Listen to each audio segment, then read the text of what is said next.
Words are blades that never fall. Debate like warriors brave. Every thought we give and save. Through the noise we cut clean. Spirited minds sharp and keen. With a spark that lights the night. Join us in this epic fight. Welcome to the Spartan Arena, where minds clash and thoughts gleam. In the heat of every word, truth and insight will be heard.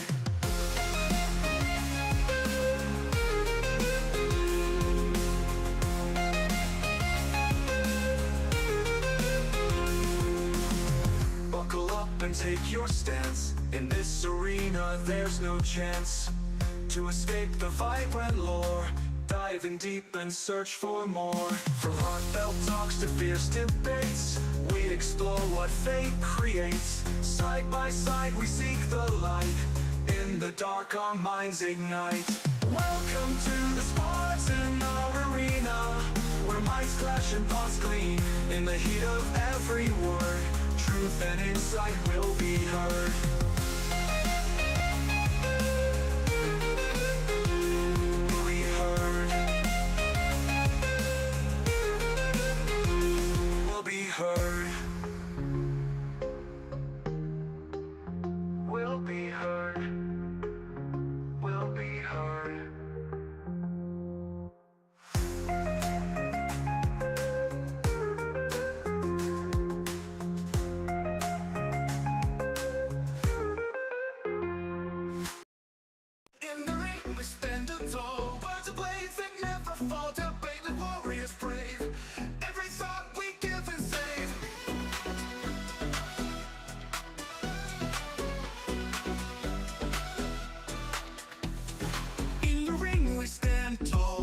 Blades that never fall, debate like warriors brave.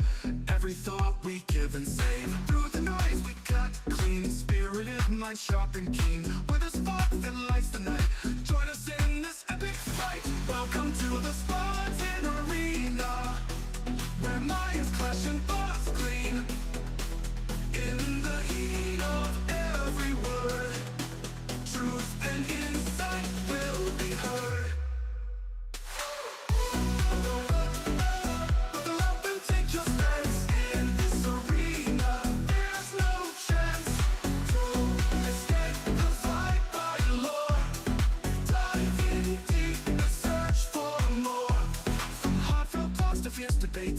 We explore what fate creates. Side by side we seek the light. In the dark our minds ignite. Welcome to the fierce debates. We explore what fate creates. Side by side we seek the light. In the dark our minds ignite. Welcome to the Spartan Arena, where minds clash and thoughts clean. In the heat of every word, truth and insight will be heard.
What is going on, everybody? We're back at another show, another stream. Of course, you know where you're at. You're at Spartan HQ Network. I'm your host, the Spartan, aka Peter. How is everybody doing tonight? I gotta say, it's been a long day. But of course, doesn't matter. It's been a long day or what. We're here, chop it up, have a great conversation, maybe argue a little bit. But before we move on, let's get my man in the house from all the way from the UK, my boy is here.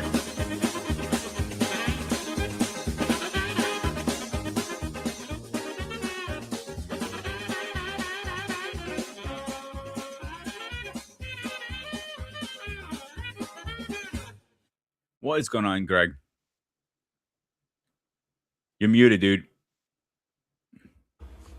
Oh god, I hate that damn thing.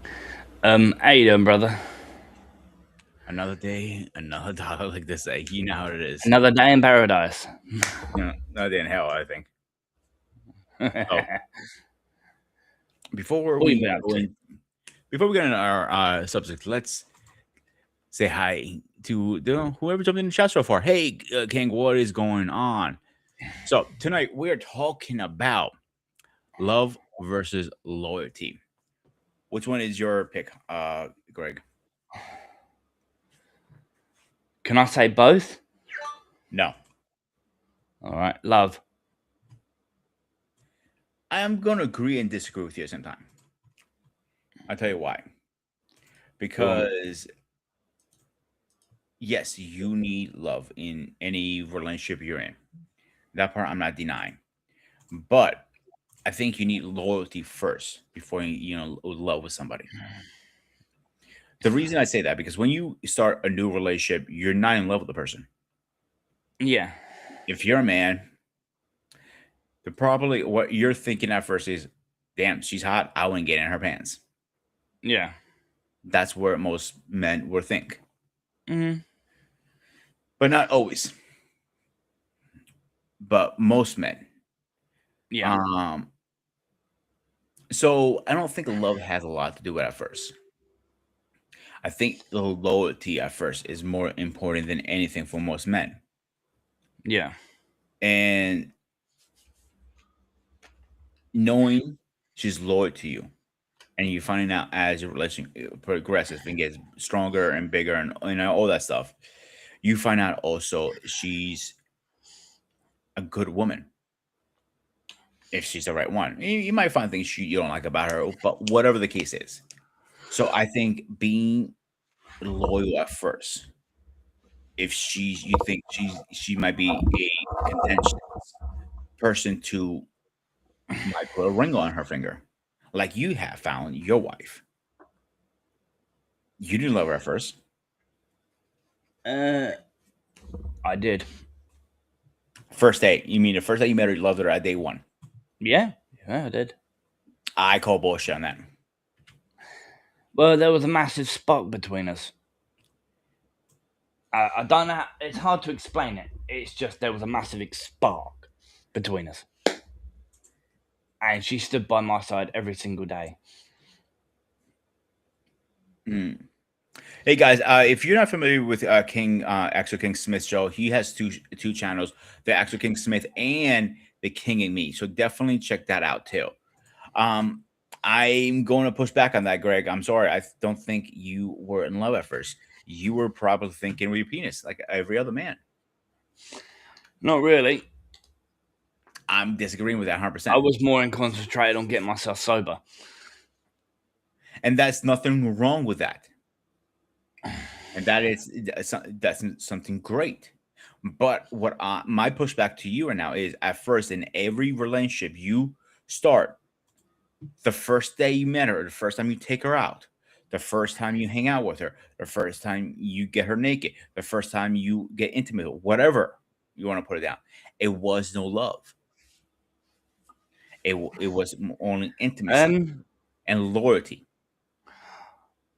It took me several months to get her into bed. And that's the loyalty. She made me work for it. And that's nothing wrong with that. That's great.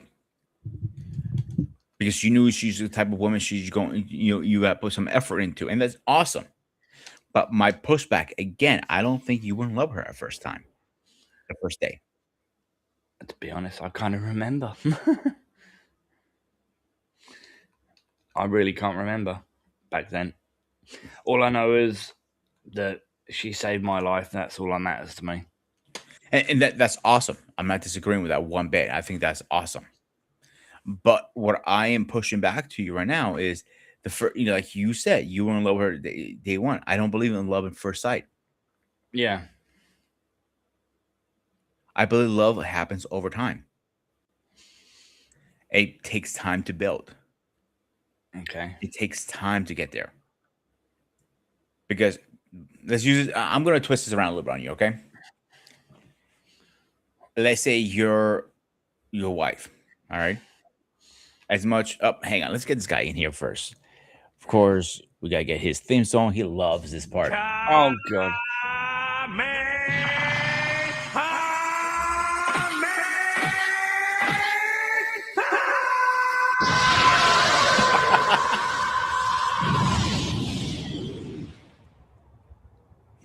Anton, what's up, my man? What's going on, Peter? It's good, Craig. You got What's going on? What's going on, Hercules? Not much. Sorry, no. What is it? Black Hercules. Wow. Yo. Wrong character. You mean Black Goku? Yeah, I never listened to that crap. I never watched Dragon. Yeah, never watched it. Didn't like it. Didn't like the show. Thought it was crap. You have no Same idea. with Pokemon. All right, Anton. So the question is tonight is love over loyalty. And where me and Greg are having a conversation right now is he believes he fell in love at first sight. He saw his wife. I disagree with that. I don't believe in love at first sight. I think love builds over time. But loyalty, it comes first because she's loyal from day one. Doesn't cheat on you. Doesn't do things that you don't like. And all that stuff. So, and that's speaking of the devil who walked in the house. Housewife is in the house. Not wife school. Yeah. So love builds over time. I think loyalty is from day one, not love. Yes, you can fall in love with somebody over time. What's your take in this? Oh wow, yes, it's someone. I'm my situation. It could go either way because when my wife and I first met and we were talking, everything was like, all right, cool. But the fact that we had that simple conversation till the sun came up in my car, and when she went inside, I didn't find out till the day we were getting married. She knew I was the one. She said she had found the person she was going to spend the rest of her life with. Like she knew right there. For some reason, women always know. I don't know how, but Difference with women versus us. We're talking about the men's side for men here. Okay. And if I have any women that want to join the chats, please let me know. I will drop. Actually, I'm going to drop the link tonight. I'm going to make an exception. I don't usually drop the link on a Spartan Arena, but I will tonight. So here's the link, guys. I'm going to post the rules right about now. So there's a couple of rules here for you guys. Please be respectful. We don't want any racist language, sexist, anything like that. It's on the screen. Read it. If you do decide to join, the rules are very simple. Please, no smoking, no eating. Dress appropriately. Camera must be on. Mic might be on. And the link is in the chats. Go ahead, Anton. I apologize for cutting you off. Nah, you're good. You're good. I just think what it is that for some people, it's like some people always going to value love over loyalty. Some people going to value loyalty over love. I mean, it's always. My wife just asked, "How come it has to be mutually exclusive?" My wife just asked that question. How the feeling? Oh my god! And you already have someone that likes what you had to say, sweetheart. She likes what you had to say. Jump on this. She's more welcome to. I told her. You come on. I personally think my wife was an angel at the start. Now I turned her into the devil, to be honest with you. Really? I turned her into the devil. Let's backtrack. Greg, I'm going to twist the story around for you. I'm going to ask you a very simple question. If you say you were in love with her, but your wife was running the streets, going to different bars, sleeping with different men, and all this stuff, and you still love her, would you think you should marry her? No. Why? Because I couldn't trust her. Because there's no loyalty, right? Mm-hmm. You see where this is going? Yeah. This is why I say loyalty must come first. And You I know what? think when Paul jumps on, he's going to agree on this one with me for once. Yeah. And it's word for once. But my point is trying to get to is all you guys Hold is on. Didn't he agree with you 3 or 4 times before? shut up. Nobody asked you. Yeah. But me and him have not agreed on a lot of things on relationships. But I think this is one thing we're going to agree on. And I might be wrong. I've been wrong in the past. But my point is trying to get to with you guys. Let me ask you a question, Anton. Okay. Your wife knew she was going to marry you, but did you know you're going to marry her when you met her? That day you guys talked for 6-7 hours in the car. Honestly, no, I didn't really give it any thought. It just, But did you think after that conversation she was loyal at least to you? yeah, she gave me a chance. Bingo. And how long were you guys dating before you guys tied the knot? Oh, Before you gave your testicles up? Oh, wow. About 4 years, about 3-4 years. 4 years.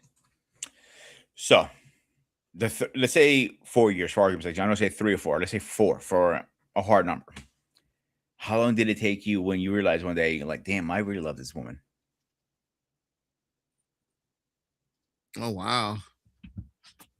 I can honestly say it dawned on me when she was at my apartment. She was cooking. And something just said, I don't know where it came from, but something just said, yeah, I think it's time to make this official. And I want to do something real, something extravagant on New Year's. And I didn't. I just basically, we were talking, and then she turned around, she saw me on one knee with the ring, and she was just in shock, like, wait a minute, is that what I think it is? I was like, yeah. And I was already out of the army too, so that made it a lot easier. Of course, I know everybody that I talk to who's military. You have two type of people in the military that got married that works or are divorced. There's no middle ground. That's true. There are only a couple of fields in the world that I can comfortably say, at least in the States. I'm not sure about UK and anything over there, but I can say in the States that I'm older here, so there's a difference too.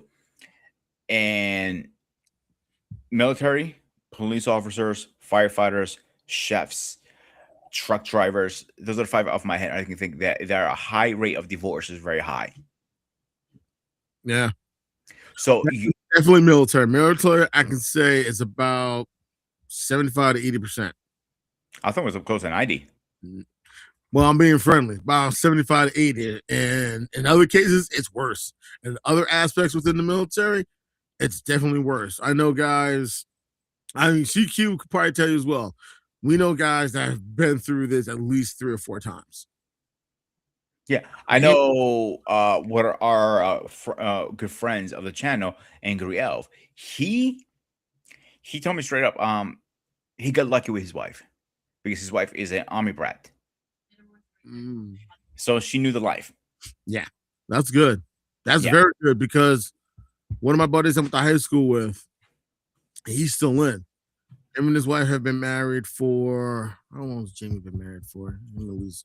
They've been married for at least well over close to, I think, 24, 25 years. And he has, he has a little bit more. I think he has close to 30 years in the army as well. And they've been married for at least 25 of them. And I give her credit. I asked her how. She's like, it's a combination of trust, faith, and she knew what she was getting into when they were getting married. And the one thing that also helped her was she spoke to other military spouses. And that's the one thing that a lot of people don't realize. You're not the only individual that's dealing with these challenges and the hardships. You have other spouses that are going through that as well. So you lean on each other when it comes to making sure the kids are going to school, other sporting events, concerts, so on and so forth. A lot of the wives and a few of the husbands are all working together, leaning on each other to help each other out while their spouses are downrange. That's not easy. It's not. And you know, I shout out to them because when I went in, I was single, and some of the couples that I've met, some of the people were real cool and everything else. Some of them are still together. Unfortunately, a good number of them, because of some challenges or what have you, or maybe some underlying factors, they went to separate ways. So, a couple years back, I was at a bar. I was having a few drinks, and I ended up bumping some old colleagues of mine. And when we were working together years ago, she just got knocked up, and she was before she got married to her current husband. Okay. And me and her started talking and bullshit. And I know all the guys, so we thought in respect. We're just bullshitting. We're just having a cigarette or whatever. And me and her started talking about this exact same thing we're talking about, the military. And she told me I couldn't do it, Pete. If my man was in the military, I would not be married to him. I will have the kid, and I'll probably split. She's Mm. honest about it, but she couldn't deal with the life because my husband's gone, or was it 6 months, 6 months, 7 months tours usually, right? Yeah, usually about 6 months. Usually anywhere as little as 6 to maybe 12 to 18, give or take. I hear some rare cases Four. is it could be up to like 2 years sometimes. Yeah. Some even really rare cases 3 years. That is Like true. I have never heard anything over 3 years. Could It's it could rare, be? it's rare, but most of the time it's anywhere between 6 months to maybe 18, no more than 24. Mhm. But anything over 24, unheard of. But the only ones that are always out are all those special ops guys. And that's a different level right there. A lot of those guys, a lot of the Rangers and the Green Berets and the SEALs and the PJs and the Raiders, a lot of those guys, it's very tough because they're always training and they can get a call at a moment's notice. And you don't know how long they'll be gone for. I actually have a friend I went to basic training with. I'm not going to mention her name.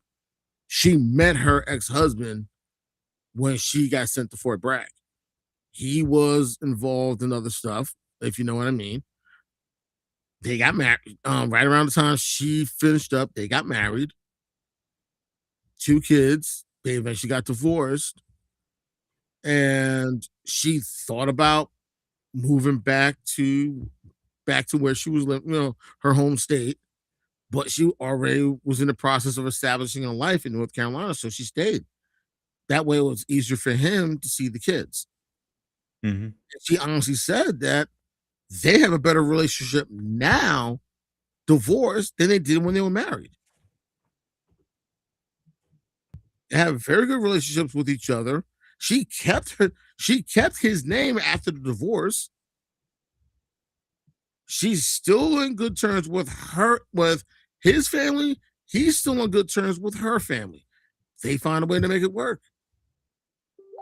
As far as dating and everything else for the both of them, I know he dated for a period of time. He dated a couple of people, but I don't know how far it went. She may have dated a few people. I don't think it went any further. But other than that, I'll give you an example. It's the person in the chat right now, King Smith.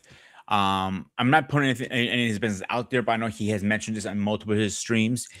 When after his divorce, him and his wife are, excuse me, ex-wife, my bad, King. Him and his ex-wife are better off as divorcees. You want to come? I'm not saying they're best friends because I don't know the relationship like that. right, I'm not gonna sit there and tell you like, yo, those two are homies now. They're like right, having right, I get you, I they're at least, from my understanding, and Kings, if you're still in the chats, please correct me if I'm wrong. They're mutual for their daughter. You know what I'm saying? They're better off like that versus being in a relationship together. So, and that is the case. And that goes back to the thing why I want to bring the military into this conversation for a minute. And I want you to take the reins for a few minutes, all right? And break this down for everybody.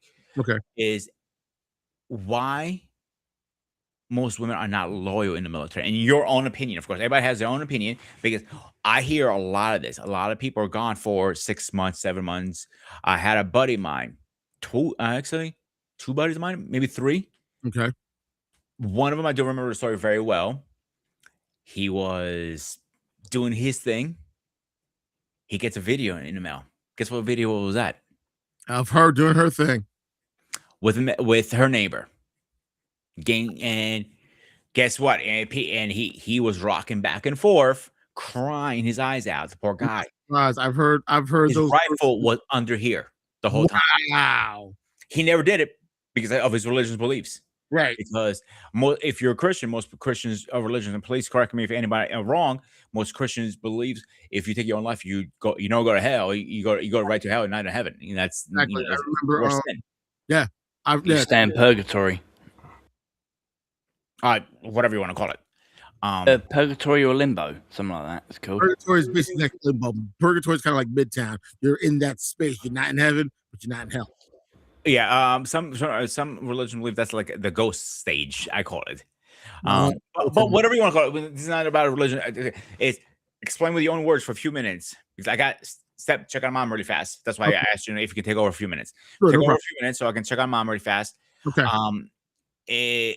In your own words, why do you think your career? Because you were in it. How long were you in it? 11 years. 11 years. That's more than most people. You know what I'm saying? Right. That's a career almost at that point. Yeah, you're halfway through. You're already halfway through the 20. People like, you might as well do the other 9. Yeah, why didn't you do the other 9, dumbass? Well, it was a combination of NCO politics, and I was diagnosed with ADHD, and because of that, they were like, "Why are you in the service?" Well, I just got diagnosed, and because what happened was when my unit was mobilized to go to Guantanamo Bay, I had to take a test. Came back hot. When I told I was taking prescribed medication, I brought the stuff in. They saw I was taking medication for depression. Okay, no big deal. That happens. That wasn't it. I was taking medication for ADHD. It's a controlled substance. It's a stimulant. That's why the test came back hot. And because of that, it was, okay, what do you mean so and so? So I explained to them. Fill out the paperwork, send it to Walter Reed. Whatever they decide, they decide. But right now, we're going to put you on hold. Sent my paperwork to Walter Reed. They sent it back. They basically said, nah, you can't. We're not going to take that chance. So I was blocked from new subscriber. I was blocked from reenlisting, but they let me finish my time out, and I got an honorable.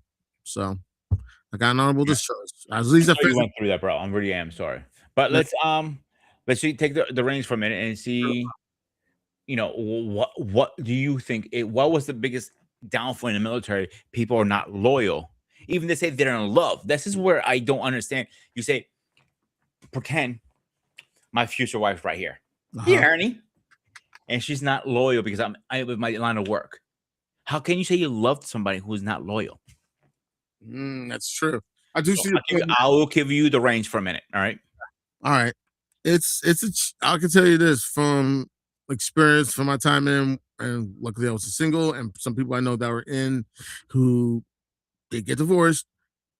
It's the challenges and the difficulties of being away for a period of time. You know, when they go 45 days to the range, okay, to the field, that's understandable. They spend a couple of days, they have to go to school. That's understandable. They expect that. But when it comes to, okay, you got called to do your job and it requires you to be gone for an extended period of time, it's very difficult. It's challenging. It's not just about if you have kids trying to do everything by yourself and you have maybe your family members or your spouse's family members helping you out and the other spouses, excuse me, who are also dealing with those challenges. Sometimes it's the loneliness. It's definitely the loneliness. It's the sense of that person is not there for a significant amount of time. And unfortunately, I could say for one branch, and I know they're going to give me a hard time, the Navy, when they go on those 6-month cruises, you know, whether they're on an aircraft carrier or a frigate or a submarine or anything, and they're out in the waters for 6 months. So some people, it gets frustrating because that person that they love is not there. And it's not like they did anything wrong. It's not that they did anything stupid. It's not like they did anything illegal. They're doing their job. This is what they signed up for. And they're gone for at least 6 months out the year. And it's difficult. and it's challenging. And unfortunately for some people, they feel that gives them a quote unquote validated reason to have a little fun on the side because, well, my husband or my wife's away on a ship for 6 months. They're not going to. Hang on, guys. I am back. I'm dealing with something really fast, so I will be listening and talking. I just have to get the camera for a few minutes. Not a problem. Go ahead, Pete. Do what you got to do. I know I'm on. I just have to finish this on my computer really fast for her. All right, no problem. Real fast. Don't ever give the technology to a 76-year-old woman who has no idea how to use any technology. You get thrown shit out your head. I've had that. I can relate to that. Trust me. All right. Okay, where you're at with this story, because I literally had to walk away from it. Okay, I was talking about, I used one branch in the military as an example, and that was the Navy. Well, you have sailors and even Marines. Oh, that's the worst one. For 6 months. They're stationed either in Norfolk or they're stationed out in San Diego. Now, your loved one, your spouse, they're out in the waters. They're gone for 6 months. So you have those moments of frustration, those frustrations, and sometimes too. Yeah, and unfortunately that plays a role. And sometimes, let me ask you a question, Anton, because you are retired, I guess you want to call it. Yeah, retired. Let's get in here really fast before we move on. Okay. Ladies and gentlemen, please rise for our president.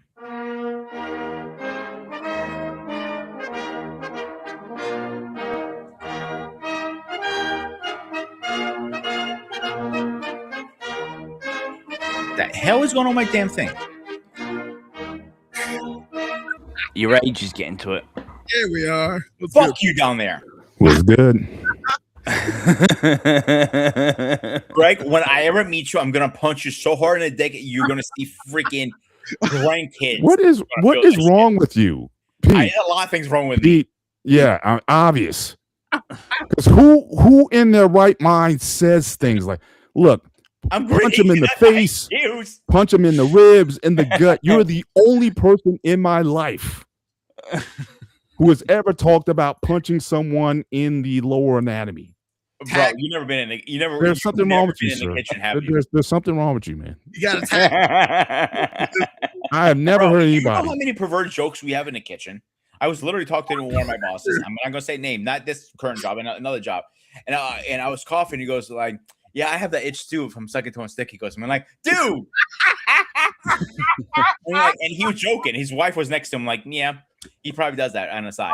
Oh, shit. You've never been in the kitchen, have you? Well, I'm not taking that kind of heat.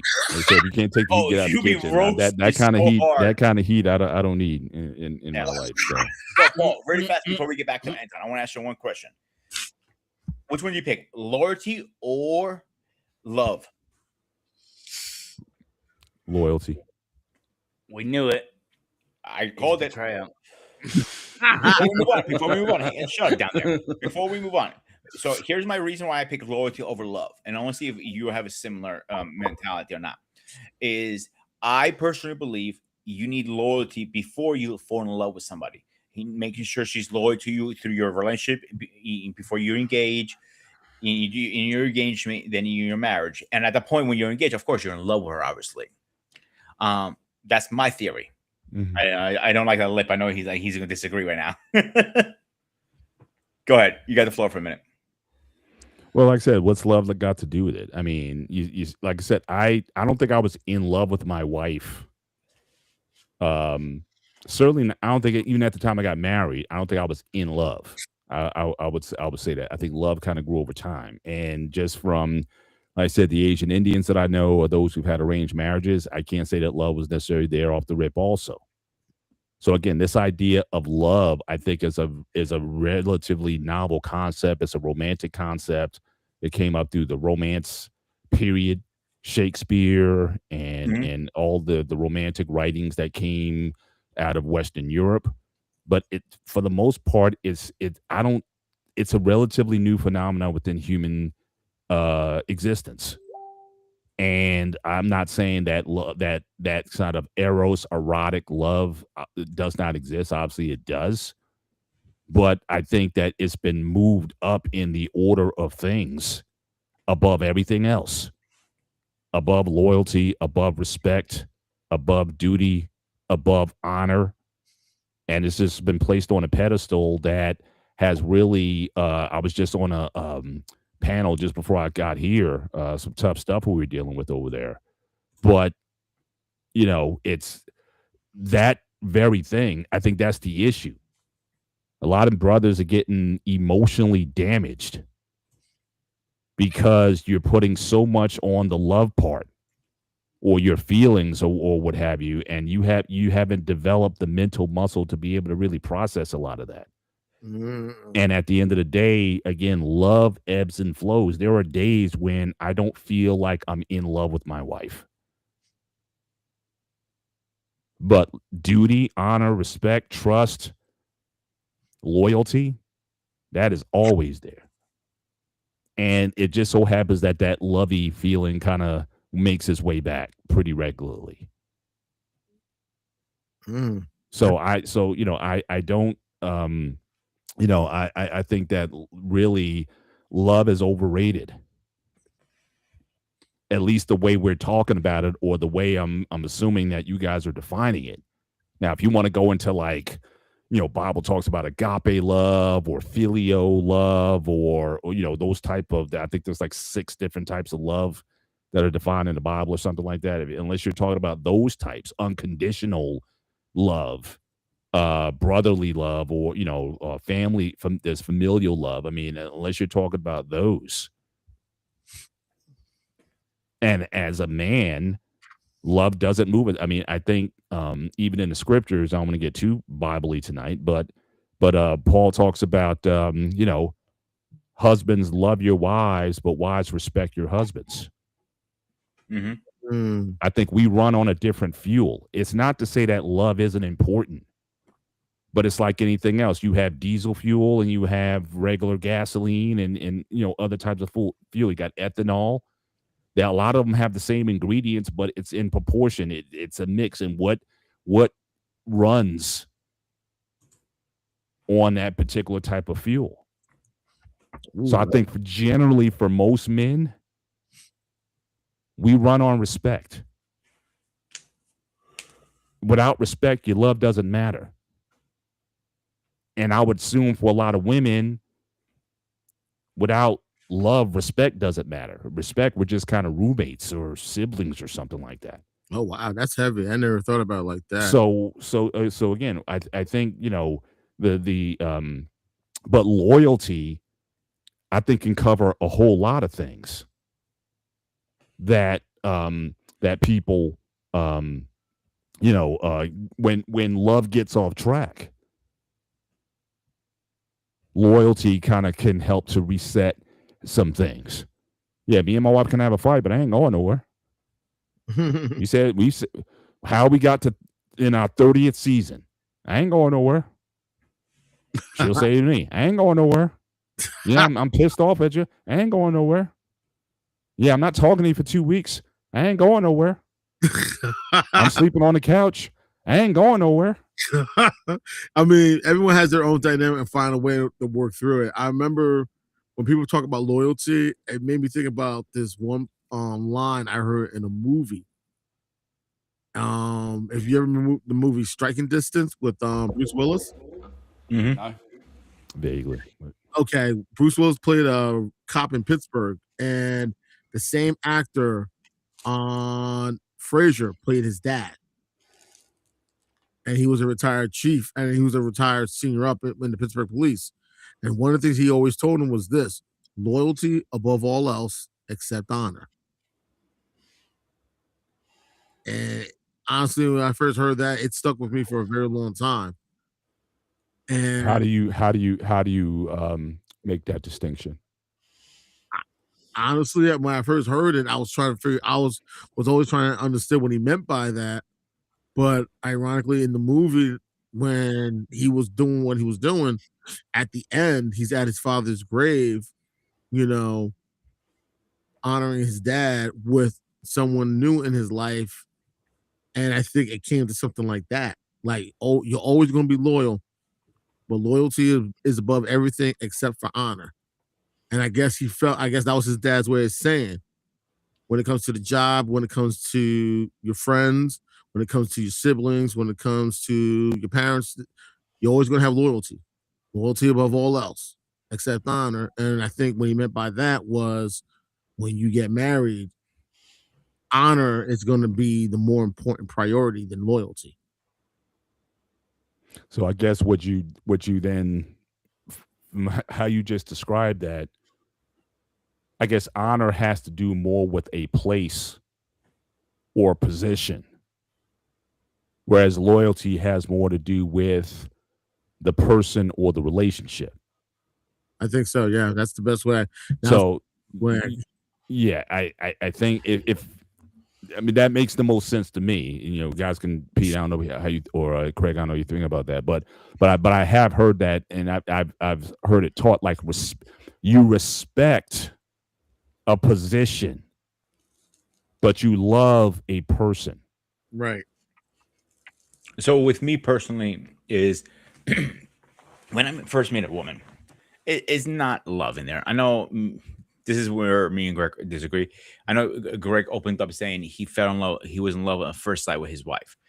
I personally disagree. I don't believe in first sight in love. I don't think that thing even exists. Mm. I think this is a folk tale. But what I will say is, when the beginning of the relationship is the like a road test kind of thing, testing the waters. Like, if she tells me something like she's going to do something I'm very uncomfortable with, is she going to respect my wishes? Listen, I feel uncomfortable with that. Don't do it. So, and I've been in those situations before. Sometimes it goes my way, sometimes it doesn't go my way, and that's how I know she's loyal or not. Like, even I may be overreacting, maybe insecure or jealous or whatever the case is.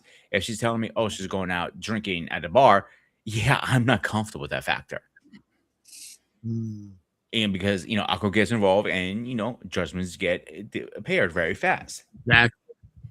Yeah. So now I know I was in another situation, out putting anybody's business out there. Like, she was going out, having a few drinks with her friends, but she was at it with a local group, and I knew all of them, so I felt very comfortable with that situation.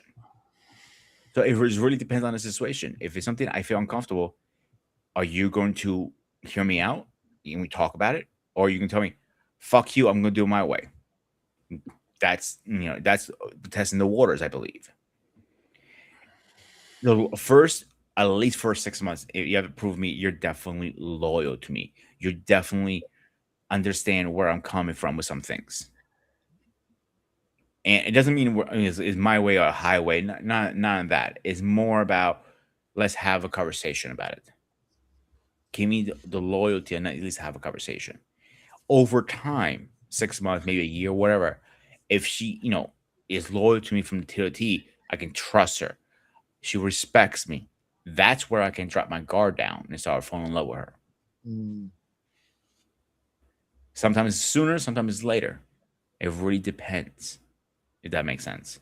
No, it does. It's like you want to try to approach each different, like every relationship like the previous one.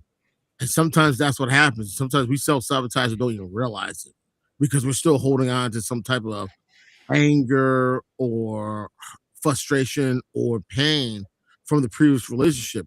And instead of giving ourselves time to grieve, or it's time to just,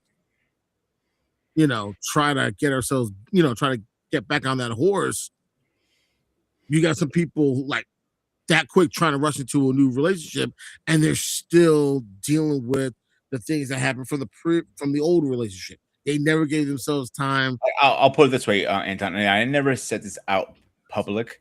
The Okay. only person that knows about this situation is the women I am seeing. Okay. So, and I this time I took it a different approach. Excuse me. I do suffer from insecurity issues in relationship. I never admitted it to recently, and I told her straight up, listen, I do suffer from insecurity issues too. And she respected me because I came out open with it. And she goes, and I respect you, a lot more now, for being honest about that. Because you were up front. Yeah, now I can at least, if something happens I was uncomfortable with, we can have that conversation. So by that said, I took a different approach this time. Before, like my last my serious relationship with my ex, I never said anything. And she told me, you need to stop being, what's the word you said to me? Man, we're trying to find the word she said. You have to be stop being insecure. That's the exact words. I'm literally came to me just now. And sometimes you can't help it. You just the way you feel. You know what I'm saying? But Right. except having that conversation with me, explaining to me, listen, I'm just going out having a few drinks at a restaurant with my friends and dinner. That's it. Okay, cool. I can feel comfortable with it. It Right. was right into it was like 1 to 1,000. It was like, I said, listen, I don't feel comfortable. Phew. It was an argument. I'm like, God damn, this one fucking up my ass so fucking hard. I can't feel it. And you know what it is? And you know what's the crazy part? That happens in the military a lot, especially when you got guys in those really tight-knit groups, like those special ops groups. They're very tight-knit. Like you will have some people, like I've heard about some women who complained about, oh, you with your buddies again, you and them SEALs, or you and those Rangers, and so on and so forth. They build a tight bond with each other. They train with each other. They go to combat with one another. They make sure everyone comes back alive, so on and so forth. So they build a It's a very family in a way. yes, they are. They basically are family. And I respect that, and like I hear that a lot from the military side of it, and like you're always doing this, you're always like, and she, there's one thing with the woman I'm talking to now, I'm Right. seeing now, she's gonna kick my ass for saying that. The woman I'm dating right now she goes, I know where you're gonna be. I'm like, where am I gonna be? She goes, there's 2 places you're gonna be.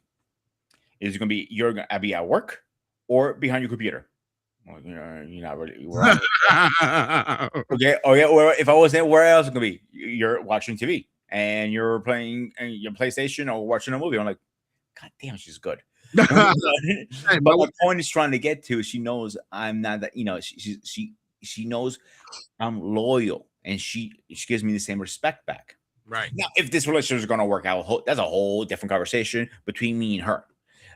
But my point is trying to get to is the loyalty comes first before anything else. Because, like you just said, and we just spoke to before Paul came on, how many people in the military are not loyal? Navy is the worst one, in my opinion.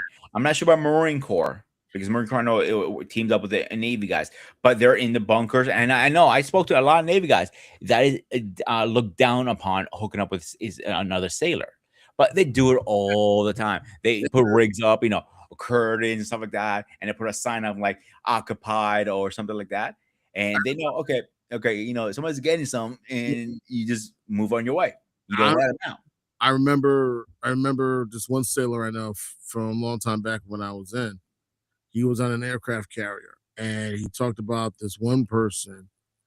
And even though the woman, was single, no kids, she offered services to people.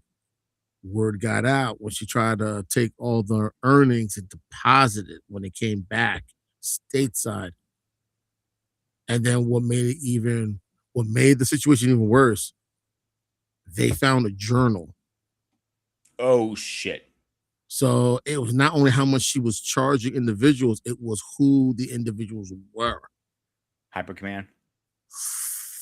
Yeah, the old man staff, senior staff, a good number of them. And a good number of them were married. And people don't realize. I do understand why she did it, to be honest with you, because in the military, you have those 2 kind of women, the pass around woman that, you go from man to man and call it a day, and she's looser than a Hudson River. Yes. The other one is a service woman who thinks you can get promoted faster by providing service. But when you get backstage and they find out, and please correct me if I'm wrong, it's the charges are 10 times worse in the military than in it. And military prison is no joke. You prefer civilian prison over military prison, from my understanding. Oh, definitely, because the fact was a good number of them were married. So people don't realize. Yes, you can get charged. Let me guess, dishonesty charge. It could come down to that, or it could come down to that. Yeah, but what I do know is, and please again, and please correct me if I'm wrong, is that's one thing. All right. Right. But if it was just a mutual, that's different. Mutual, Yeah. that's different. get it in, get it out kind of thing. It was like, something like that. They're both single, whatever. And, upper command finds out, they still look down on too, no matter what. And, they might have a talk with you. You might get lose rank. You might lose pay. And a lot of things can happen. A lot of things vary by rank, pay or pay rate. Also, what section or what your job is as well. Usually, most service member, like if you're going to be involved, you don't want to be in the same job or the same pay rate or in anything associated with each other, because it could cause a conflict of interest. So, like, if the man is in one section, is in one location, and the woman's in another location, they don't have any type of interaction, that's okay. Because there's not going to be chances where they have any type of interaction with each other, or it could cause a conflict of interest. Now, if they work in the same location, one might outrank the other, or they both have the same rank, a couple other things here and there, then it could cause a conflict of interest. I'll tell you one story that I know from somebody. Again, I'm going to put the names out there. He was ended up hanging out with a woman. All right. Okay. He was not straight. I'll tell you right now. He was, was where I'm looking for. I don't want to get striked. Swings the bat. Put it all right. So the upper command, like, what's going on with you guys? They got called in the office, like, nothing. We're just good friends. And eventually he came out. And he goes, listen, I prefer the other same sex. He goes, oh, we fucked up. I'm like, yeah, it's cool, no big deal. And when he told me the story, like, man, your name's Seaman for sure, my man. But my point is trying to get to is it was sometimes nothing. But again, it goes back to the loyalty thing. It doesn't matter what side of the fence you're swinging or batting or whatever you want to call it. If you have somebody back home, if you're deployed or if your job requires you to be away, great example, Paul. You were away for what? A couple weeks at a time. 1 week at a time. Usually I go out on the Sunday, be back on a Thursday, Friday. So yeah, that for a few weeks. Yeah. Great example. Yes, he's been married for a million years, so he's not going to do anything. But for my point, I'm going to use Paul as an example. He was very, very, very loyal to his wife. Like, he even told, I think it was on this platform, Paul, right? You went to the gym and it was somebody in the gym. He said, "Oh, nope, I'm out." And it was a woman. Yeah, I tip in on. Well, well, there's a couple reasons for that. I mean, it's not just about loyalty to my wife. It's also about just protecting myself from a situation where she may take something or I get accused of something. So whether I was married or not, I wouldn't do it. Oh, that happens a lot in service too. You really don't want to get you don't one-on-one situations with a woman. That the only exception I've ever made was if I go for a massage or something, but that's like a professional place, and it's Peter, it's not one of those happy ending massage parlors. So don't even. I know you were thinking it, so don't even go there with that. I wasn't actually, for once. Yeah, I don't believe that for a second. But in any event, but that's that. Or my doctor, obviously. I have female doctors. My GP, all so yeah. So she's got to do what she got to do. Every year I have my exam. She's got to do the turnarounds. So I got to do that. Yes. So I mean, I there's some professional exceptions, obviously, that I will make accommodations for, but just random. No, I don't put myself in that situation whether I was married or single. So it doesn't have anything to do with loyalty. It's more so about just protecting myself from a particular situation. Sorry, right? It's okay. Blame Peter. Peter's always starting this stuff. But it it's always been freaky. Yeah. But guys, I just from what I've heard so far, I'm not sure if you guys are talking about loyalty or you guys talk about fealty. And I think that for a lot of people, when they talk about loyalty, it's not, they want fealty. Loyalty is a mutual thing, right? It's got to go back and forth. It's like you give and I give. It's both of us investing in. And I think that takes time before you can get there. You know what I'm saying? I mean, I think loyalty is just like trust. That has to be built. Like I said, I may respect a position. So, like, using a military example, whoever the, sergeant, captain, commander, whatever the rank is, I have to give respect to that position.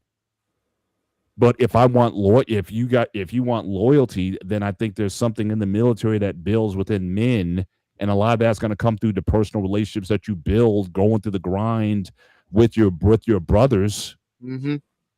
That builds the loyalty. You build that. You're loyal to your unit. You're loyal to the guys who you have blood, sweat, and tears with. But the respect for the captain or the commander, that kind of comes with it. But am I loyal to the commander or the captain? That's a tough sell. Just human nature being the way it is.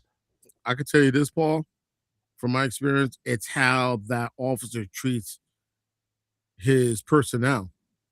And there's some officers I've worked with, and I have a very good relationship with them, mutual respect. But I could honestly tell you, I have this one platoon leader. He eventually did get promoted, higher up more.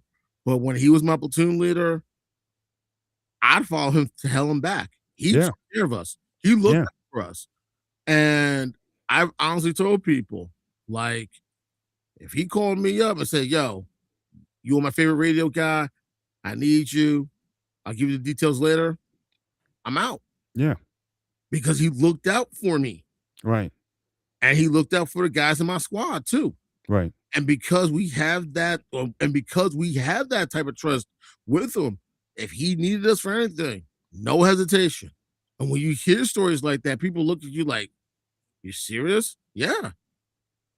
Because you build that cohesion with them through training and exercises and working together and so on and so forth. And even though I never had a chance, exactly, and even though I never had a chance to go down range with a lot of these guys, the fact that I already had a relationship with these guys and working with these guys and training with these guys, you build that trust with one another. Right. I just want to go back to the relationships, though, because I think, Pete, from what I'm hearing, and again, just from your description of your last relationship, honestly, I don't know if that you had enough time in.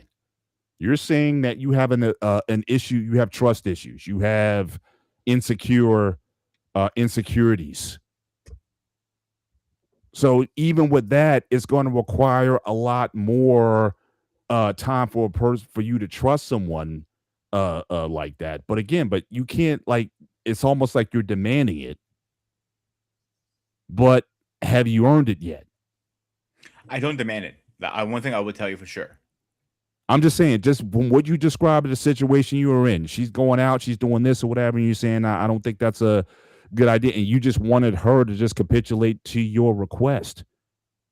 But the question I'm asking is, did you do the work, I guess, to build the rapport where she would trust you to say, hey, my man doesn't want me to do that or whatever. I trust him. I'm going to be loyal to him. But it's like, it seems like you were asking for fealty from these women. But again, that real trust and loyalty wasn't earned. So the first relationship with my ex, like I mentioned, I use her as an example a lot. Trust wasn't there ever because I caught her doing a lot of things she was not supposed to be doing. Right. Like she admitted me point blank as we're talking. One day we're talking, and she goes to me like, "Listen, I was with my ex for so many years. Okay, I'm like, I cheated on him." I'm like, "Excuse me," and that's where my guard went so high. At that point, we're together for a year. At this point, I thought we trusted each other, we were open, and we did. That's what I thought. And she said, "I trust you. That's why I'm telling you this." I go, "Okay, this is just put a twist on things," because now, like, I'm thinking in my mind, like, if you cheated on him, what makes you stop you cheating on me? And I was right. She didn't end up cheating on me anyway later. But what was that? But hang on, stop. Sorry. What was the conversation? Like what did she say? What was the did you if you stated it that directly, what was the conversation that came out of it that made you sure that this wouldn't be a situation in the future? Obviously, it was a situation in the future, but again, why did it go on from that point on when she confessed that she's done this in the past? You already have insecurity issues, but you still went along with the relationship, and it kind of ended. You could almost say predictably that it ended that way. So again, what was the conversation around that So she's pretty much revelation by her? like I don't remember how many years she was with a guy, but or all those years I was with him. I only cheated on him once. Oh, I remember now. She was with him 18 years, and so she told me for 18 years I was loyal, but I cheated on him once. Blah blah. I'm like, I am a loyal person. I made a mistake. Yada yada yada. I'm like, all right, people make mistakes, but behind my mind, something said to me, something didn't sit right with me, and I ended up being right. Mhm. Something didn't sit right with me. Like that whole situation, no, everything she told me. I even asked her multiple times. We had other conversations about her marriage. I go, if you weren't happy, okay, I understand you have one kid, Right. get it. 2 kids, okay. 3 kids, all right. Now you're just being retarded. At my point, if you're not happy after the first or second kid, you're not going to sit there and have a 3rd kid if you're not happy. The only response I got from her, Oh yeah, they will. Now literally I was just on a panel, and people, especially if you have insecurity issues, if you have low self-esteem, you'll have more kids. You had this guy we were just talking about on another podcast. Guy had 7 kids, 1 nephew living with him, and he deleted all of them. That case in Louisiana. Yeah. all right. So I have a And theory. and you have I see this certainly in our community all the time.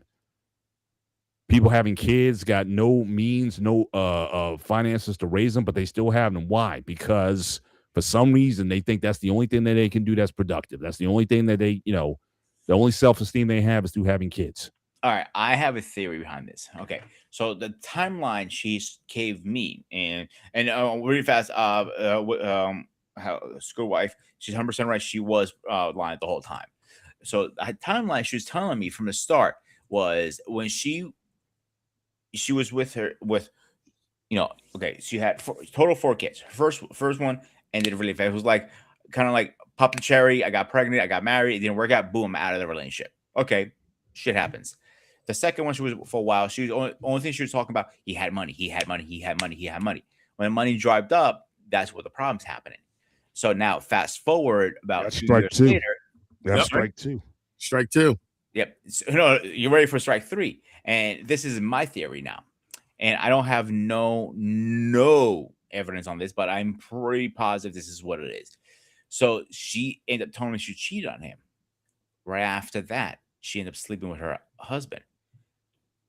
I bet you 10 out of 1, her 4th kid is not with the same man. Because I've seen pictures, I've seen everything. Her oldest son and her youngest don't look nothing like each other. Not even one. I'm sorry? And that sometimes happens because Bingo. that person is trying to figure out, well, I was happy in this situation, but I like this situation for whatever reason, and they'll just go back and forth. So she told me, I'll tell you right now, she told me, she told me this exact words. I go out like, okay, you cheated on him. I'm like, how many times? It was several times. I'm like, God damn, I went to her. Several. Yeah. And she goes, why did you end up stopping this situation? And because like, oh, I was scared his wife was gonna find out and kick my ass. I'm like, okay. Then I told her, I don't understand why would you, if you weren't happy and you're cheating on you went back to your husband and go, I was stupid. But and then she broke the timeline down to me a little bit. Oh, I was with this guy for X, I was with him for point A to point B. I cheated on him from point A to B, and literally, it was literally the timeline. You could not make this up. How she literally threw herself under the bus. I go, oh. I never really convinced her. Like, listen, I'm not gonna put the kid's name out there. Is this actually so and so's kid, or is it the other guy's? And when I used to bring it up, she didn't want to talk about it. She She knows. avoided She knows. And she Bingo. knows. And that's what And how long were you with her after that? Another year. I was stupid. I'm not denying that. I admitted it on air multiple times. I was stupid for staying with her for so long. wow. I made That's this mistake. trauma beyond trauma. Oh yeah. Not only she had drama, with that, she also had a huge drinking problem. Ooh. Yeah, and she didn't drink. She got violent. So I got my ass whooped multiple times. And You said when she did or did not drink, she got violent. did not drink. When she did not drink, she was violent. Yeah. Holy shit. She built a very strong dependency on alcohol. Yeah. So when she was, through the day was fine. At nighttime, she always had a drink. She would go through probably in the winter. She was a wine drinker, a bottle and a half a night. What? Yeah. So when she assaulted me and I called the cops on her ass, I admit it, I called the cops on her ass. She begged me right and left. I'm sorry, give me a second chance. She was almost on her knees. You know what I said? People make mistakes. Yeah, my mum's like that. My mum would Hang on, go hang through on, hang on. multiple bottles. So I gave her a second chance. I put a stimulation here. You need to stop drinking. For a while, she did. She was like, can I have a drink or two on a weekend? Like, okay, 1 or 2 is not going to hurt. 1 and 2 turned into 3 to 4 to 5. Then, she wasn't drinking during the week, but she would drink every weekend. And then slowly I see her going back to her old ways. And that's where I, at the point on we just ended it at that point. Like, you're never going to learn. You're going to go back to your ways. If it was that bad, she needed 12 steps. Seriously. 12 steps. You need 50 steps. What are you talking about? She needed to be in that room and say, "Hi, my name is so and so, and I'm an alcoholic." So, two school wives comment here. Was I whipped? I wouldn't say I was whipped. I thought I was in love, and I'm saying King. If he's in the chat, he would tell you King got the worst of it because I needed to talk to somebody. The day she left, and my house was completely empty. I needed to talk to somebody. This is before going live, before everything. And I had the channel just started, and I just needed to talk. I couldn't get hold of CQ because obviously he has his own stuff going on. Everybody I called to talk to wasn't around. So I ended up calling. When I said I was in tears, and he even said to me, like, I never seen a man cry that hard over a woman. Because I fell for her really hard. But again, I had the doubt back in my head. So my heart was arguing. This was back here. I was going, both were arguing with each other. And that is the worst feeling in the world. Yeah. And I would never want anybody to go through that. Does that make sense to anybody? Oh, totally understood. But Go ahead. Just say it, Paul. You said you were in love.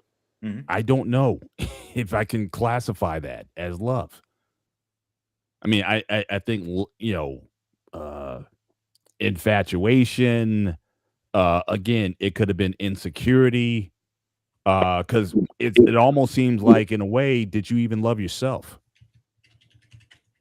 at that time? So again, when people say these things, I mean, the guy in Louisiana, was he in love, or was he just so at rock bottom that he just kept on with the situation? I don't know. I'm not a psychiatrist, but oh yeah. So I'm just saying, but it's what you're describing. Because I was in love, I allowed a lot of things that I had seen, a lot of things that I had heard, to fester and continue on. But I have a hard time calling that love, because true love is actually built with loyalty, with respect, with honor, and all those other things that kind of go with it. Like I said, this whole idea of being in love is a relatively new process, at least on the onset. Like I said, back in the day when people were doing arranged marriages or betrothals or whatever, love wasn't there. It was like I said, it's a communal marriage was a communal function. It had nothing to do necessarily with your feelings. It was about protecting the tribe, protecting the community, growing the community, advancing it, and you were just a contributor to that. But like I said, I'm not discounting love or any of the love types, but this in love thing has been put so much to the forefront that people, if they don't have it, they think they can't have anything. At least in Western culture, and I think it's damaging. It's like you have a meal, you put in the dessert first. When we were growing up, our parents like, no, you got to eat your meal, eat your vegetables, eat your meat, eat your whatever, and then you can have a little ice cream and cake at the end. But we put the cake up front, and it's not nutritious. And I think that's where too many people find themselves. And I'm actually proud in a sense, and actually relieved in a sense that you didn't lose your mind back then. Because a lot of guys be tore up over having to go through and deal with all that kind of stuff, especially since you gave her another chance and she still betrayed your the weak whatever trust that you had. She betrayed that, but again, you knew it was a possibility of that, and it came into fruition. Not to mention the DV that you had to go through and all those other things. So my theory was, Paul, this was one of my theories at the time, and I did see a therapist afterwards. To be very frank with you guys, That's good. So yeah, so I'll go with the therapist said too in a minute. So I thought, hey, my insecurity is kicking in. She's probably very loyal. I'm just overthinking this. All right, and it's something that always didn't sit right with me. You know, when you have that sixth sense, seeing something that's not sitting right, that's what it was. So fast forward about 3-4 months after we broke up, because it takes a while to find a good therapist. And when I found my therapist, and we were talking the first or second sentence session, excuse me, and we were talking, and she was start asking a lot of questions, X, Y, Z. I don't remember exact questions, to be honest with you. She goes to me, "You were in love with her, 100%. Don't doubt it, because the way you answer these questions, it proves to me you were, from a therapist side of it. But like you said, you are one of the few lucky people who came out of this with their head high versus down. Most people will be destroyed." Mm-hmm. And the worst part, where I was working at the time, because I was getting transferred to a different location, because we lost that account, I was driving by her job every single day. Mm. And one day I drove it and I just couldn't do it anymore. And I looked at it. I looked at her job and I said, my ways ain't my final goodbyes. And I put that at rest. Because back in my mind, I always said, oh, she's going to come back to me eventually. And I'm glad she didn't. The twist part, and I think I told you, Paul, and I told my buddy CQ about this. One day, about a year ago, a little over a year ago, I get a phone call. Weird number. I don't recognize on my phone. Thinking maybe it's a mom's doctor, dad, something. Right. I answer it. She goes to me saying my Greek name perfectly. There's only a few people who can say my name perfectly in Greek. Wow. Or non-Greek. Hey, Panayotis. I'm like, who the fuck is this? I'm thinking to myself, who is this? I'm going like, wow, you don't recognize my voice? I go, no. It's your ex, Lizzie. And I'm like, what the hell? Wow. So she wanted to just clear the air. Oh, fine, I'll clear the air. The whole time she's blaming me, like it's your fault, blah, blah, blah, whatever. I go, and towards the end, she goes, you know, I'm married, I'm happy, you should find someone. Like I laughed. So it was so funny. Like, I knew you were cheating from the beginning. There's no in hell. You were married, and I knew she was married literally a month after we were done. You were the other guy. Either way, was you were the other guy, and you just found out. You thinking that you're the main guy, only to find out you were the side piece. pretty much. Wow. Wow. And what probably made it harder, and I probably caught it sooner if I understood more Spanish at the time. Now I understand a little more than I did then. Right.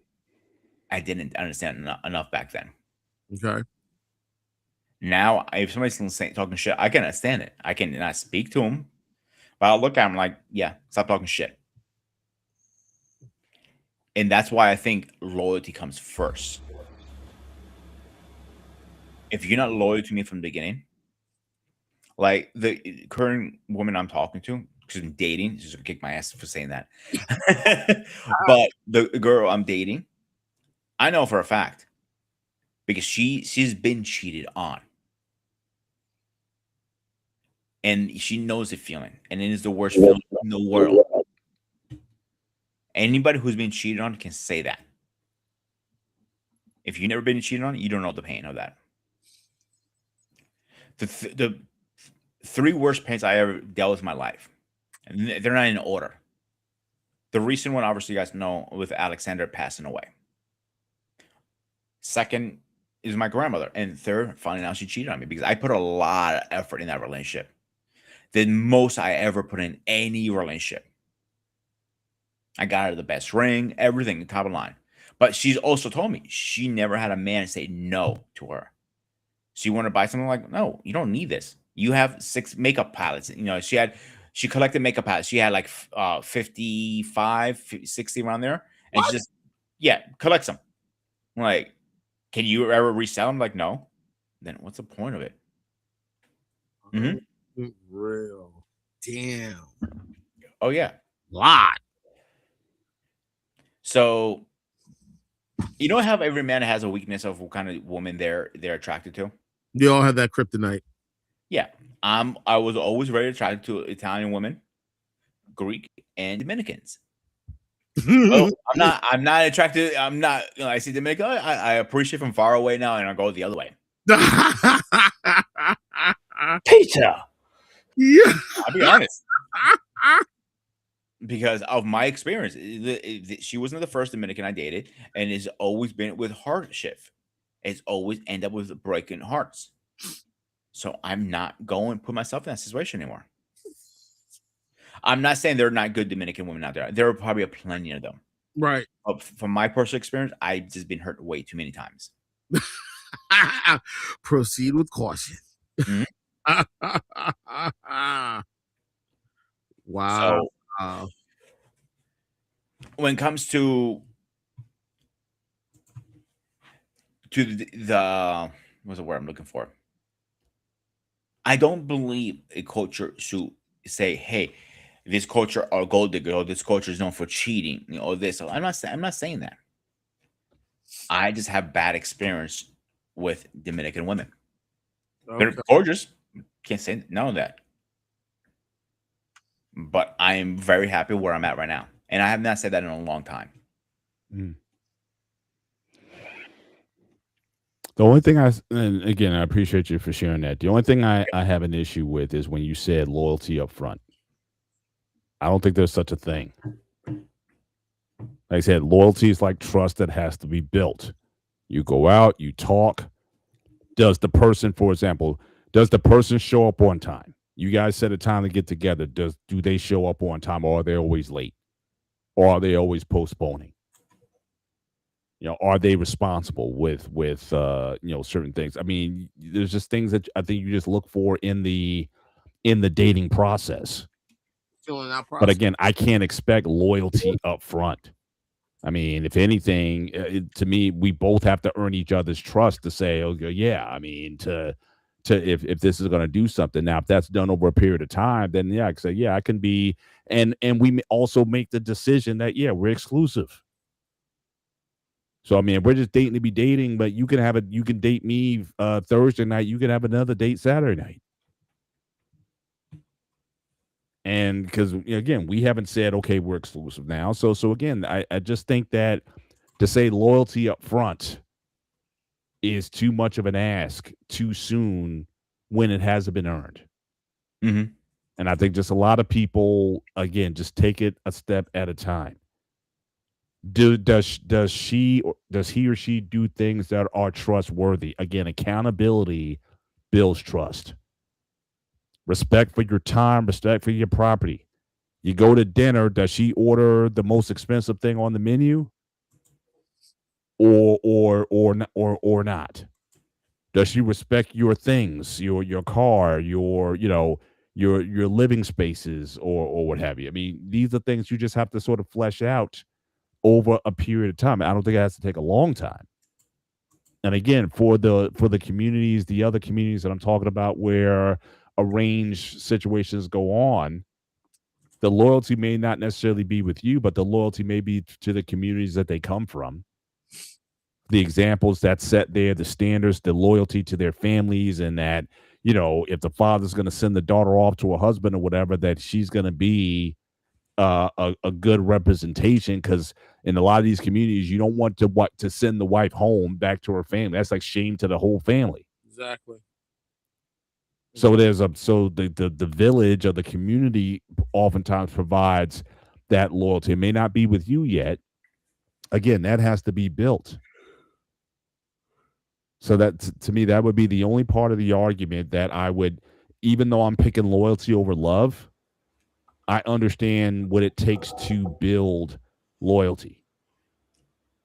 And it's just constantly, consistently showing up, being good for your word, and time. I mean, those are the bricks, the building blocks of that said thing. But love, like I said, I can, unless you're talking about, again, that spiritual type of love, that sacrificial type of love. But even that doesn't come without relationship. So, while I'm willing to lay down my life for my wife, in part it is out of respect because it goes with the job. Like I said, you respect an office. Husbandry is an office in my view. And part of that husbandry, I need to take a bullet for my wife. That just goes with the job. If you don't want to sign up for the job, then don't sign up for the job. But that goes with the job. Understand what goes on before you take on that job, and a lot of people don't do that. No, that's why I think premarital counseling or whatever type of things to understand, again, what does it take to be a husband? I knew what my motivations were to want to be a husband was purely carnal. Right. 100% carnal. There was no but I knew if I want the job though, I still had to carry out the responsibilities of the job. My motivation for the job is one thing. The responsibilities and obligations to the job is another. And I was willing to do the responsibilities of the job to get, the motivation for the job. I wasn't blind enough to say, oh, I'll just marry anybody just as long as I get some. No, that wasn't it either. Like I said, I had says I turned down, I was rejected, and I rejected a lot. Even though the pond far was raging inside me, but still I had to make sure, because again, that pond far, when Spock deleted Kirk in that episode, he was like, I ain't got it no more. like the pond far was over. Right. And so again, so I understood that as part of the process. So to me, loyalty will definitely win out, but I think that I think if the loyalty is there, I think you'll get the love eventually. It's not so much a versus for me; it's more so it's about the priority. And I don't think love can be the priority. Now, again, I know a lot of people, especially a lot of ladies, you don't want to hear that. And I've seen a lot of ladies, again, a guy checks off all the boxes. Yep. But because of some feeling, some whatever. It's like, I don't know, or you just wreck something or you find something wrong and you sabotage your relationship out of some fear of something being, if it's too good, you have a problem with Too it. good to be true. Yeah. How's that possible? How's it? Yeah. Because it seems too good to be true. Like I remember one of the things I would always say, the problem with some, I'm not gonna say all women, some women, is they have unrealistic expectations. Yeah. And I remember mentioning one time what the problem with some of y'all is the only person that can meet these standards and expectations is the Son of God. And y'all still find a way to say he's not good enough. Yeah. So sometimes it's like you don't want to feel like you wasted time because Peter, trust me, like when you put in so much into something to make it work, to try to build, to grow, and it doesn't work, you feel like, damn, I failed. So I can definitely understand that feeling. Like you feel like I failed. What the? And you're beating yourself up trying to figure out what the hell happened. What did I do wrong? And sometimes it's hard to realize like it wasn't me. It was the other person. And sometimes you have to take solace in that. And then it's like, okay, where do I go from here? That's why I say the problem with some people is they're ready to move forward, but they're not willing to end things at the same time. Mhm. And then you're always going to have some individuals going back and forth. You're always going to find some guys going back and forth between two women, and then find a way to get a third or a fourth woman in this mess, and they're trying to figure out what the hell is going on, and vice versa. If you're ready to move forward, make it official with the previous one. Because the last thing you want to do in a new relationship is bring baggage. And if that baggage involves a child, that makes it even worse. That makes it even more difficult. And I think that is one of the biggest issues and why we're having this type of a discussion, because people don't know how to be upfront and open and honest. Yeah. And that's always been the worst thing. It's like they're afraid to put something out there because they're afraid what they might happen in return. What kind of feedback or what kind of energy is they going to get back from that person if they put this type of energy out there? And at times it could be a bad thing, but at times it's a good thing too. And I think the problem is people are not willing to put the time and the effort to work, try to make things work. And I feel like some people, if it could be anything, oh, okay, we're getting divorced or we're done. That's it. But that's the best way I can describe to you, brother. Mhm. It's like you invest the time, you invest the work, you invest the effort, and then when things don't work out, you're like, what did I do wrong? I did this, I did that. And then you try and replay everything in your head, only to find out, okay, it's not my fault. So that should make it easier for the person to move forward. But at the same time, you're holding yourself back because of that doubt. You're beating yourself up because of that doubt. It's like you're looking at 100%. It's not my fault, so I'm good. But we don't always get that. No man, no woman ever gets that 100% separation ending of relationship. Not always. And then when they decide to meet somebody new, unfortunately, they bring the baggage with them. Not just letting. That's another reason why most men from one relationship to the other, they take a big gap before they get into the next relationship. There are very few men who can go from one relationship to the other, and they're never they don't last long usually from one to the next. Mhm. But those men who take the time to I don't say reinvent themselves, but to take time and heal.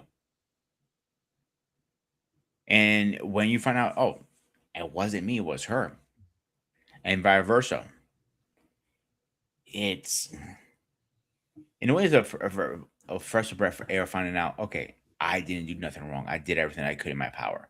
Right. Because I know when I realized, listen, I did everything I could, I can sleep better at night. Yeah. And a perfect example, and I know we're trying not to get religious, perfect example. Serenity prayer. You hear that a lot of 12-step meetings. You hear him say it in the beginning, and you hear him say it at the end. God, grant me the serenity to accept the things that I cannot change, the courage to change the things I can, and the wisdom to know the difference. And sometimes you're so caught up, you're not even thinking about the wisdom. You're focusing on, the things that you have no control over. We're beating our heads on that. But the things we do have control over, we don't do that much beating towards it. And then the last one, the wisdom to tell the difference between the two, some people just skip right over it because they're so busy trying to change something they have no control over. And sometimes that's what it's all about. It's about control. And people will do whatever it takes to regain control in some manner, in some capacity. Not knowing no matter what you do, no matter what you say, no matter what you try, it's not going to change anything. And some people have difficulty accepting that. Some people have difficulty not just accepting that, but seeing their self-worth. That's why I'm always tell people, you were in a relationship for X amount of years and you break up. Like I'll tell the person, yo, call me. If you want to talk, call me. Whenever, call me. And then the person will call me and I'll help them get through that stage and let them know, like, listen, we all don't like the fact that we put in time and effort and money into something and we get nothing in return. Yes, it sucks. But at the same time, you got to get to that point of saying, you know what? I'm okay. Maybe there are things that I know that I did wrong that I'm probably set her off. But if you notice all those things, whether you're just getting started or in the regiment and so on and so forth, it makes it easier to move forward. And I think that's the one thing that is not often talked about with some of these marriages is the age difference. Because there's some things some individuals won't do with someone that's much, much older than them. But they don't have a problem doing it to someone that's maybe only a few years older than them. It's like they intentionally do whatever it takes to make sure that they get the upper hand, that they are in that position of I'm taking the advantage of this situation. So Anton, so you believe in there should be like a decent age gap between men and women dating? You should have a couple of years. I say you should have at least no more than 5 years. You should have you should be within that same age parameter because there are going to be some things that one person can relate to with the other. Just because to me, I feel like I can't see myself. Like if I was no longer married, I can't see myself with somebody in their 20s or in their 30s. Like if I'm in that type of situation, I have to start over. I can't see myself with someone in their 20s or in my 30s. I hear that. And that's not hear you say that. Don't let your wife hear you say that. No, we've honestly we have actually spoke about these things, and we look at what's going on. We both can agree. Yeah, there's too much now. There's one thing you said I liked, to be honest with you, about when you say people when they would if relationships they get a little tough, problems happen, they just go right to divorce, and that's the issue I have always with divorce, because they call whatever, there's no communication, whatever the case is. I know a lot of people came close to divorce or divorce because of multiple reasons. There are always stupid reasons. Oh, he's working too many hours, or she was in school, whatever the case is. The most of them, out of 10 divorces, usually 9% of them are stupid. And it's because they don't want to work a little harder in the relationship. Buy her flowers is because of hell of it. You know what I'm saying? Hey, babe, I'm thinking about you. I just want to tell you you're important. It's not because of love or anything like that. Just saying, hey, you're important in my life. I just want to send you some flowers. Say, hey, don't forget about this dumbass over here. You know what I'm saying? So small shit like that can save your marriage. Yeah. People don't want to put it the actual. Like they scored it, they married. Now they're like, I can sit back, relax, get my Twinkie wet once in a while, and call it a day. No, Just like that. you still put in the work. You still have to. I've always said to people, when it comes to dating, you're at one level. Then it starts to pick up a little if you decide to get engaged. Once you make it official, say I do, you're on a new level now. Now it's all or nothing. And I think the one thing, the reason why I'm noticing why some people are afraid to get married, or they're okay just being together and cohabitating, but don't want to make it official, they're afraid of this one thing: accountability. Ooh. Because Shout out to King and Michelle. They just entered their DM domestic partnership. So Oh, they finally moved in? they're about to. They did the paperwork. They completed their domestic partnership paperwork in Maryland. They have like their own system of doing things or whatever. So they got to this level, but they already said they're not ready for marriage yet. So oh God, Holy crap. So they go to the hey, look, one step at a time. Oh, I gotta roast him now for that one. I gotta roast him from him saying that. One step at a time, but yes, but they're official. But I'm just saying he made the difference. No, a reason. Michelle, shout out to the guys that because I don't know if he's listening, but on another channel, on another panel, we're pressed. I will never get married ever again. And him just saying that goes to what I said to him back then. Like, you may say you don't want to get married now, but once you meet the right one, and at the time they was very fresh with Michelle.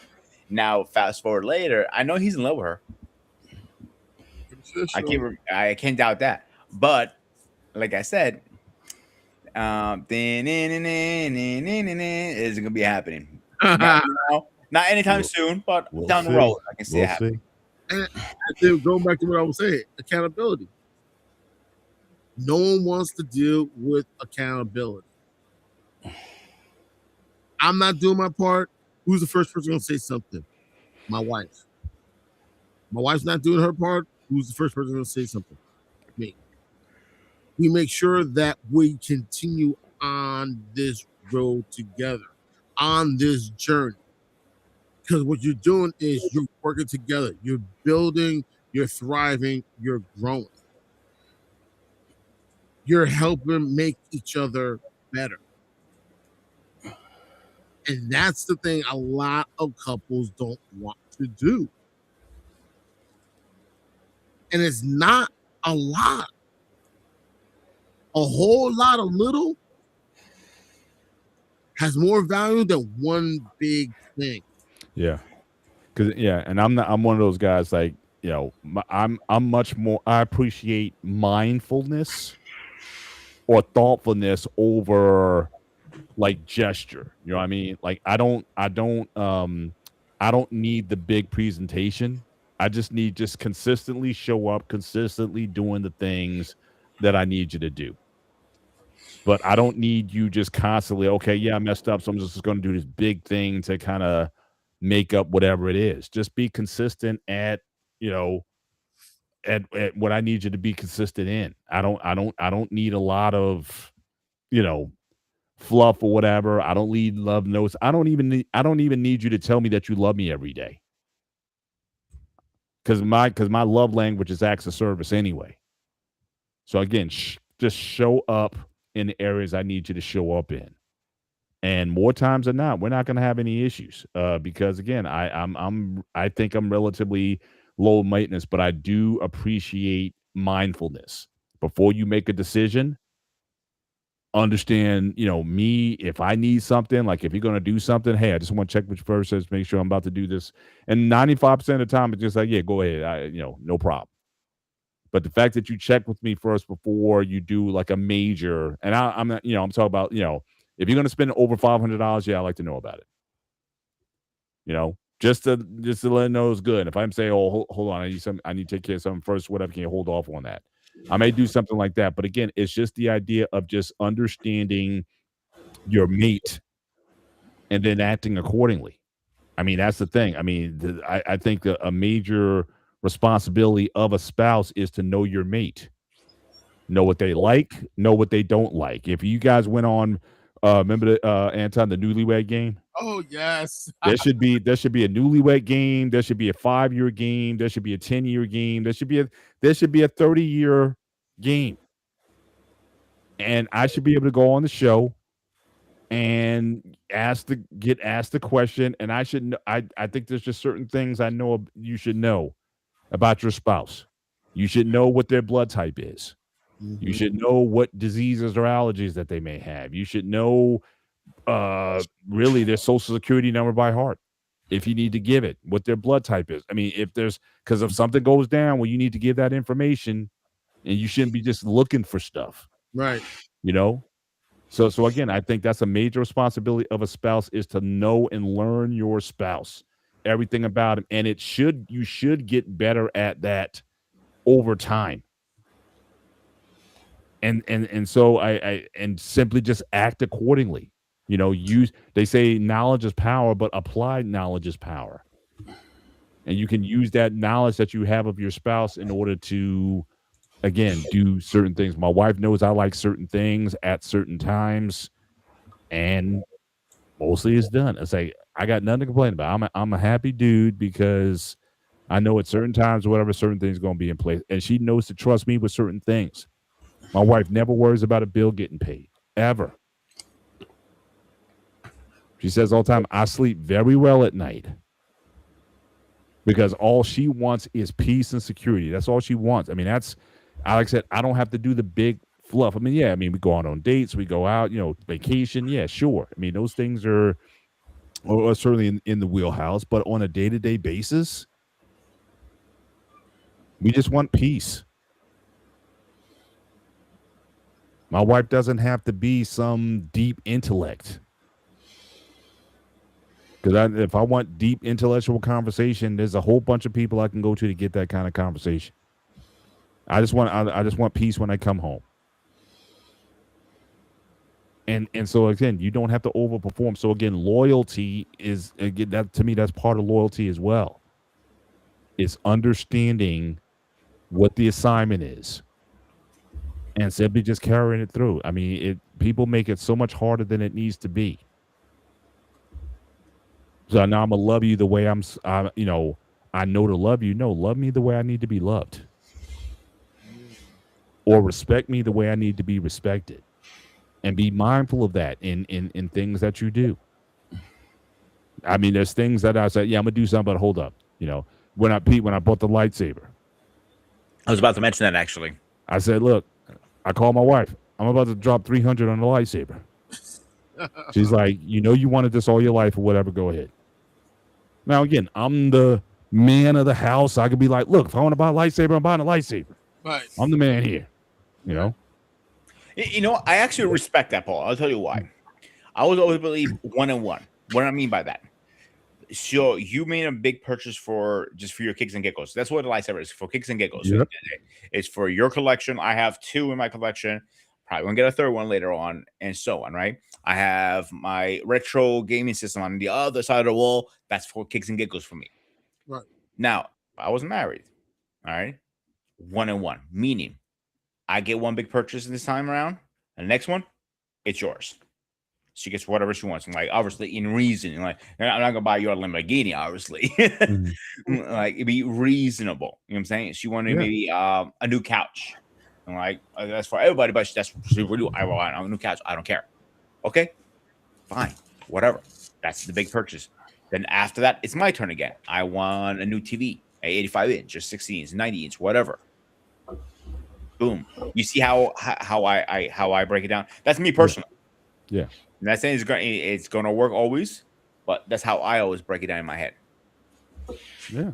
And there were times both of us had to make sacrifices. When our kids were young, I mean, money wasn't that long. So again, there's going to be stuff where it's nobody. Because again, the kids and their needs at the time, we knew, especially we had again 3 kids in 4 years. So we knew that things were going to be tight. And travel, forget it. I mean, we weren't putting in money like that. So sometimes it has to be not now for both of us. But now we're at a point now where, look, our kids are paying us money. So it's like, you want to live in this house?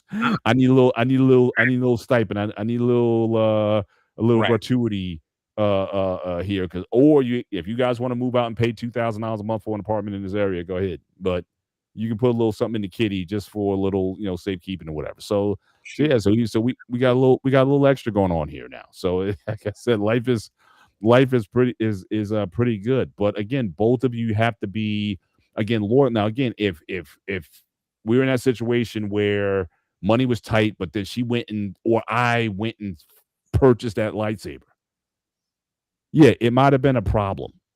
Or at least an annoyance, if not a problem, definitely an annoyance, because like money's kind of tight or whatever, but you're spending on, again, frivolous things.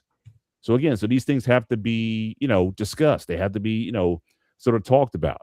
And as far as that, I'm the head of the house sort of deal or whatever. No, as the head of the house, I have to be responsible overall for the health and safety and well-being of the household. So I'm not. So again, I got to be accountable to myself and the duties and responsibilities that I have. And for many years, a lightsaber was not going to be a priority or even a luxury in that situation. Again, me being loyal, I'm putting the needs of my family first. I remember this couple that I used to go to my church. She got upset. The wife got upset because the husband was saying they basically the same kind of family structure as mine. They had 3 kids, 3 daughters. Oh, we need a minivan. She's like, I don't want a minivan. I want a car. No, we need a minivan. But you can even see in the language, he's saying we need a minivan. She was saying, I want a car. That's not loyalty, because you're only thinking about yourself in that situation. The minivan is going to, yes, it's not sexy and all that kind of stuff, but it got the job done. And I missed it when my minivan ultimately died. I was like, man, if I could have got a couple more years out of it, but it tanked, so I had to get something else. But at the same time, we knew we were kind of growing out of the minivan era, which is why I didn't invest in another one.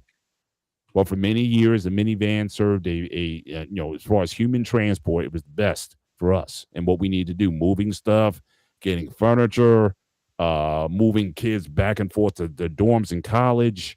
It was everything. Yeah, but again, I don't care. I don't care about my personal image. So I don't care about, look, yeah, he's driving a minivan. So yeah, you can drive your SUV or your Cadillac Escalade or whatever. I don't care. So again, loyalty is about, again, what are you as an individual willing to give up for the benefit of the relationship, for something that's bigger than yourself? So again, like I said, I will take loyalty every single time. So that's kind of where I'm at. I know we're kind of late in the show. So, but I think we can start to definitely start to land this plane. Yeah, we can start hitting our final thoughts. So Anton, you want to go first? Anton, you awake? Anton, Anton, you there, bro? Hold on, Anton, wake up! You are out, dude. you were out, bro. Don't make me pull a BMU on you and I'm flipping your ass. It's Paul's smooth voice that put him to sleep. You got some clippable material there, so I suggest Well- you be very nice to Peter. Well, the reason he was put to sleep is your smooth voice, Paul. The smooth vocals. You're on a quiet storm. 98.7 Kiss FM.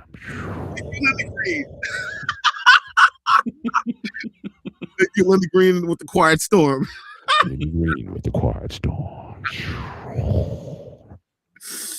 Oh man. Go ahead, brother. Take us out, bro. Go ahead. All right, let's get our final thoughts. Let me get you guys set up here. Oh, wrong one. All right, here we go. Anton, you're up first. Gotcha. All right, folks. If I was a little loud, I apologize. These last few weeks have been very tough. And everything else. Yeah, very fun. So this is a real great this was definitely a great show. And I'm glad we got a chance to talk about this because this is not really talked about as much. And if it is, it's usually from one perspective, never the other. At the same time, before we decided to finish up, the one part that I got to was accountability. And I feel like people are afraid to be held accountable. No one's saying you have to be perfect. But the beauty about the accountability is if you're straying off course, your spouse is the one person that can get you back on track, and vice versa. If you notice your spouse sliding off the track, you gotta have to get back on course. People have to be willing to work together. People have to be willing to build and thrive and grow with one another and with each other. People think, oh, you got to this because it was simple. No. Filling out the paperwork and everything else was simple. Everything else, once you said I do, is the work you have to put in for. And people are afraid to do that. And I don't know if it's because of fear or anything else, but my thing is be willing to give it a chance. And that's all I got to say. Know some words we're thinking about. Thank you.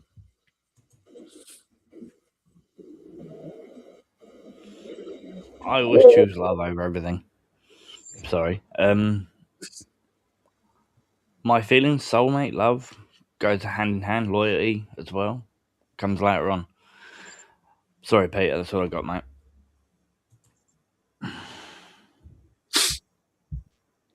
Yeah, I think love is the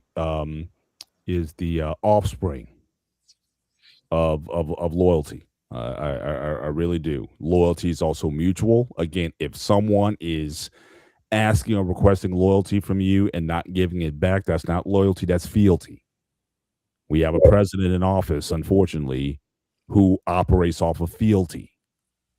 And he doesn't seem to give a whole lot of love back or loyalty to the people in his view. So again, we're seeing what fealty looks like right in front of us.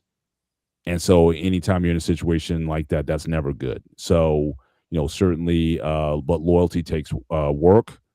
Loyalty takes showing up. Loyalty takes, again, showing that you're worthy of trust and that you show up consistently for people. And then that is also reciprocated. And generally people do that. And I don't care, in any kind of relationship, love grows.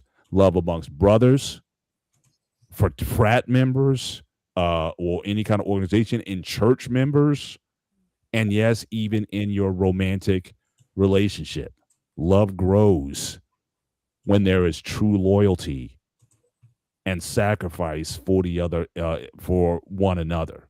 You can't help but love someone because they've showed up for you and you've showed up for them. So again, I think that's where true love can be built there. But your emotions or just because someone makes you feel, you get a tingle That tingle does not last always. And so make sure that, again, just like again, I'll in with this again from the Bible again, what foundation are you building your house on? If you're building on a strong foundation, then the house will stand, especially when the winds and storms come. If you build it on sand, it's not going to last. So just be mindful of that. But again, operate off of true loyalty and take your time in evaluating one's loyalty before you, start giving more of yourself than you should to an individual who hasn't shown that they can be loyal to you. No, that's all I got. Thanks, guys, for coming up. I think it was a great show. So I think those really well our next show. How I want to do this. Let's do a quick update because I haven't made a quick announcement. It just came to my radar just literally minutes ago. So we are having the wrestling talk with the Spartan on Friday. Me, my Anton, and Paul. You joining that show, right? I'll definitely come on. Yeah, we are talking about Hall of Fame, the truth, the legend, the fakeness, all of that stuff. We have our opinions. If you watched last episode, it got kind of a little heated towards the end, but we will be talking about it. And on Saturday, me and Anton and Paul, because I need somebody to keep this argument peaceful, we'll be going over Call of Duty game. And next, I'm sorry, Gray Area. Paul, you want to take that over?